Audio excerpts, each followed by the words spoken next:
Nadie puede decir Jesús es el Señor si no es movido por el Espíritu. Es el Espíritu el que nos mueve a nosotros a dar testimonio de que Jesús es el Hijo de Dios.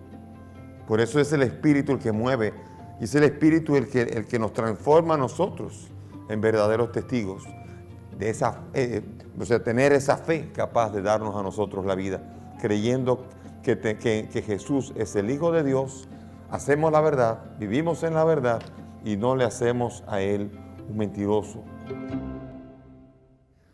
Bien, eso es importante entender. ¿Por qué escribe esto? Porque uno dice, ¿y por qué machaca tanto sobre eso que si no tiene el Hijo? Porque aquí está clarificando. Aquí el lector, hay dos lectores. Está el lector cristiano que está oyendo a los gnósticos y está como temeroso de qué es, y esta profesión lo está reforzando. Tenemos el Espíritu, y es el Espíritu el que nos ha revelado a Jesús. Como diría San Pablo, nadie puede decir Jesús es el Señor si no es por el Espíritu Santo. O sea que es el Espíritu el que nos revela a Jesús. Y están los gnósticos que creen que ellos lo saben y se le está diciendo, no. Ese texto a ellos le está diciendo, no es así. Tú no llegas por tu propia gnosis, por tu propio conocimiento. Tú no llegas a eso. Tú llegas a eso porque hay un testigo, que es el Espíritu Santo, que es el que nos revela que Jesús ha venido en la carne, que siendo Dios, y que Jesús recibió el Espíritu Santo, por tanto es el Mesías. Jesús es el Hijo de Dios y Jesús es el Mesías. Todo eso tú lo sabes porque el Espíritu Santo te lo ha revelado. Así que cuidado, señor gnóstico, si usted se cree tan prepotente y tan arrogante de creer que esa verdad usted llega por cuenta propia, cuando es una verdad que viene por testimonio del Espíritu Santo, que nos revela que Jesús nacido en la carne es el Hijo de Dios y que Jesús lleno del Espíritu Santo cuando fue bautizado es el Mesías, el ungido, el Cristo. Entonces esa es la gran verdad que está aquí de por medio, y termina con el versículo 13, una especie de conclusión, aunque aquí hay algunos que discuten si esta es el final o es el inicio de la siguiente. Una especie como de bisagra que no se sabe bien. Yo prefiero ponerla como cierre. Aquí el versículo 13 se parece un poco al Evangelio de Juan. Fíjense que de ahí en adelante ahora va a venir una especie de adición. Va a tener como dos finales. Vamos ahora a hacer una prueba con el Evangelio de Juan. Por favor, abran el Evangelio de Juan en el capítulo 20, por favor. En el capítulo 20, versículo 30, hay un primer final. Dice el Evangelio de Juan así: Jesús realizó en presencia de los discípulos muchas otras señales que no están escritas en este libro. Estas han sido escritas para que crean que Jesús es el Cristo, el Hijo de Dios, y para que creyendo tengan vida. Ahí parece que hay un cierre, ¿verdad? Estas han sido escritas para eso. Y de repente, si usted sigue, dice, después de esto se manifestó, y uno dice, ¿qué pasó? Volvió a comenzar. Y después más adelante, capítulo 21, versículo 25, vuelve otra vez a terminar. Y dice, hay además muchas otras cosas que hizo Jesús, que si se escribieran una por una, pienso que ni todo el mundo bastaría para contener los libros que se escribirían. Ya lo dijo, volvió a terminar. ¿Por qué? Porque definitivamente también en el capítulo 21 es un anexo, forma parte de la teología de Juan y lo añadió después. Siendo del autor, sin embargo, lo añade y por eso hay un primer final y un segundo final. En la primera carta de Juan ocurre algo parecido. Y este es como un primer final. Aquí que dice, les he escrito estas cosas a los que creen en el nombre del Hijo de Dios para que se den cuenta de que tienen vida eterna. Pareciera que ya acabó y va a seguir después. Quiere decir que lo demás vuelve a ser, parece que el autor, Juan, parece que tiene la costumbre de cerrar y después, ay, se me olvidó algo y añade algo más. Pero ya había cerrado. Este es como un cierre que se parece a Juan 20, 30, 31 y escribe para tener vida, para suscitar la fe.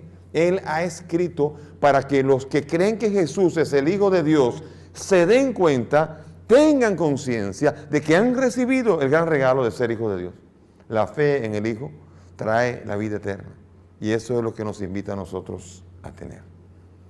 Bien, aquí termina la sección y comienza definitivamente una sección que se llamaría adiciones, una especie de añadido que va a ser el cierre de la carta. Entonces el cierre de la carta viene a ser una especie como de sección que se añade. Versículo 14. En esto está la confianza que tenemos en Él, en que si le pedimos algo según su voluntad, nos escucha. Aquí nos está hablando de la seguridad de orar, esperando que una oración sea escuchada. ¿Cuántos de nosotros no queremos que nuestras oraciones sean escuchadas? Y ahora, ¿qué pasa aquí? Que hay una condición. Fíjense que aquí la condición para pedir algo y esperar recibir es pedir ¿cómo? Según su voluntad. Oiga eso ahora. ¿Por qué? Porque si no es según su voluntad, ¿qué va a pasar? Vamos a pedir cosas malas. Y Él, que es el Padre bueno, no nos va a dar cosas malas, aunque se la pidamos.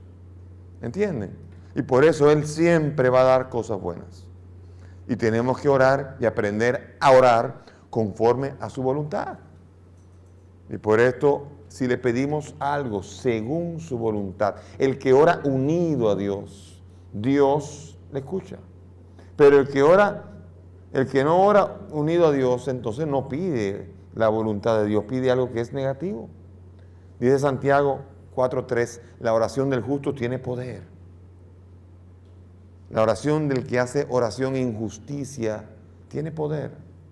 El que pide justicia, el que pide lo que Dios quiere. Versículo 15. Y si sabemos que nos escucha en lo que le pedimos, sabemos que tenemos conseguido lo que hayamos pedido. Aquí es la madurez de la fe. La garantía de tener posesión de lo que se pide. ¿Por qué? Porque si yo estoy unido a Dios, yo sé que le voy a pedir y no se me va a ocurrir pedir cosas según mi interés, que es lo que normalmente están llenas nuestras oraciones. Examine sus peticiones a Dios. Haga la cuenta de las últimas semanas, última par de semanas. Y la mayoría de las cosas que pedimos son las cosas que nos interesan. No son las cosas que le interesan a Él. Son las cosas que nos interesan a nosotros. Entonces, aquí hay problema. Como llamaríamos, un conflicto de intereses. Aquí hay un conflicto de intereses en cuanto a que tenemos que aprender a que los intereses de Dios son muy superiores a nuestros pobres intereses. Por tanto, nuestras peticiones, cuando se unen a nuestros intereses, son pobres. Pero cuando se unen a la voluntad de Dios, son escuchadas. Fuerte, entonces. Entonces, el que creía que tenía a Dios como si fuera una maquinita de refresco y cualquier cosa que le pidieran, ahí no va a ser así. No es así. Y esa es la importancia de que Juan ha hablado de que tenemos que comenzar en toda nuestra actividad a estar unidos a Jesús y ahora incluso en la oración, incluso en aquello que le pedimos. Versículo 16 ahora. Si alguno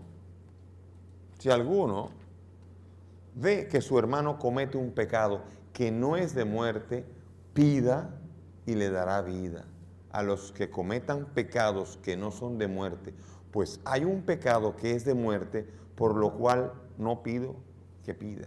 No digo que pida. Aquí parece fuerte. Una oración suplicante.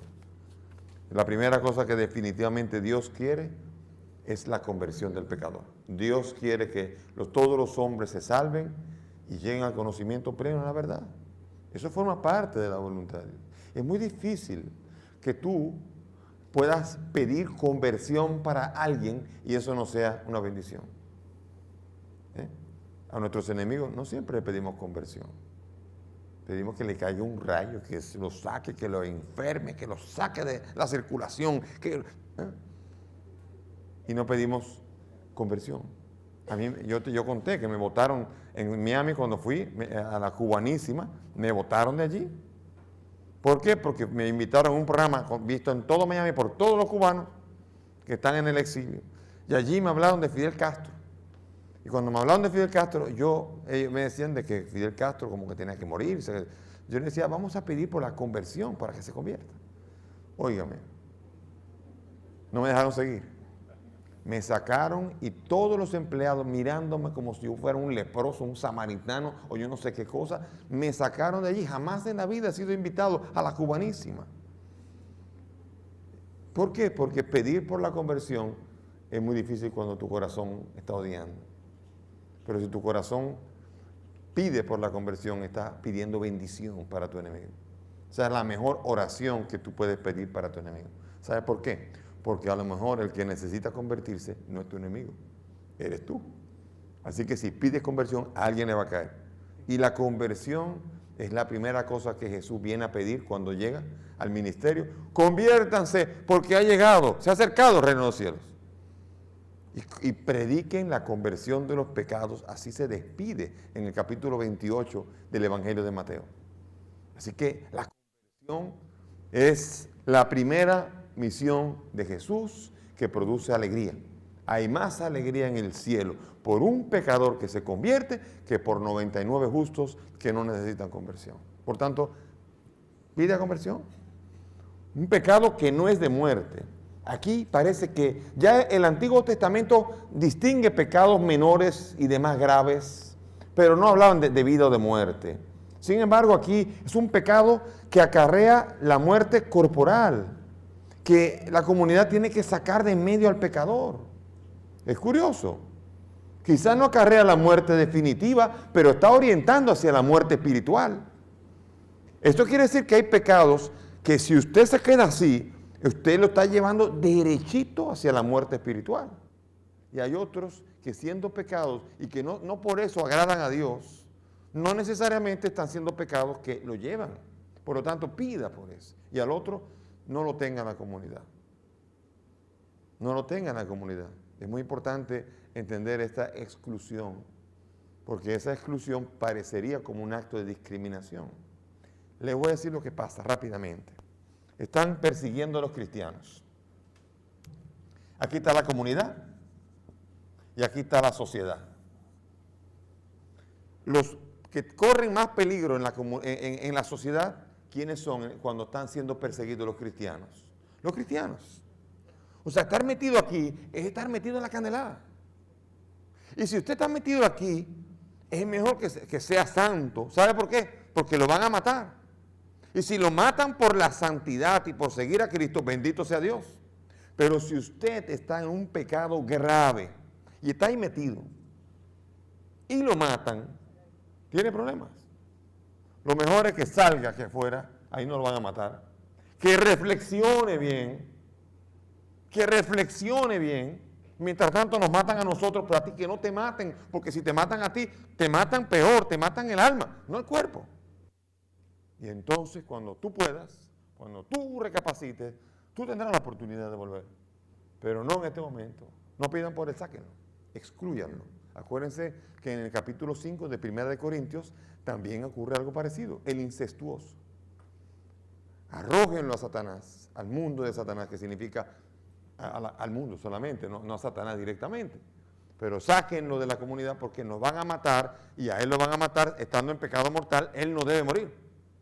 Él es mejor que esté fuera de la comunidad, que no simule que es cristiano no siéndolo, teniendo una condición gravísima, mejor que esté fuera hasta que se meta de lleno. Y cuando él esté de verdad, que se meta. Y si lo matan, mejor, porque así va al cielo. Pero si lo matan estando en condición grave, mala cosa es. ¿Entienden? Esa es la condición que habla, por lo cual tengan cuidado con él. Ténganlo fuera. Es casi compasión por el que moriría para siempre, eternamente. Dios quiere que todos los hombres se salven y lleguen al conocimiento pleno de toda la verdad. Pidamos conversión de los hermanos. La conversión es una fiesta en el cielo.